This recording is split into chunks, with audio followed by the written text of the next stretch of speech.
ஆடி மாதத்தில் வந்திருக்கிற வளர்பிறை பிரதோஷம் சிவபெருமானுக்கும் நந்தியம்பெருமானுக்கும் அபிஷேகம் நடந்துகிட்ருக்குது. பிரதோஷ காலத்தில் நந்தியம்பெருமான் வழிபாடு பண்ணுறது மிகவும் சிறந்தது. நான் கோயிலுக்குள்ளே போகும்போது அபிஷேகம் நடந்துகிட்ருக்குது. அபிஷேகத்தை பாருங்கள்.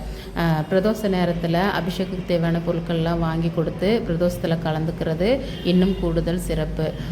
தொடர்ந்து ஒரு 5 பிரதோஷம் கலந்துக்கும் பொழுது நம்மளோட வேண்டுதல்கள் கண்டிப்பாக நடக்கும். எனக்கு நடந்திருக்குது. நீங்களும் உங்களோட மனசில் உள்ள வேண்டுதல்களை ஒரு 5 பிரதோஷம் தொடர்ந்து போய் சிவபெருமானையும் நந்தியம்பெருமானையும் வேண்டிக்கோங்க. 5 பிரதோஷம் முடிகிறதுக்குள்ளேயே உங்களுக்கு நீங்கள் என்ன வேண்டிக்கிட்டீங்களோ அது கண்டிப்பாக நடக்கும்.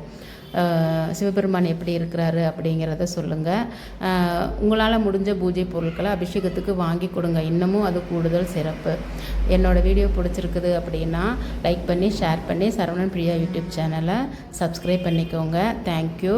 சிவாய நம.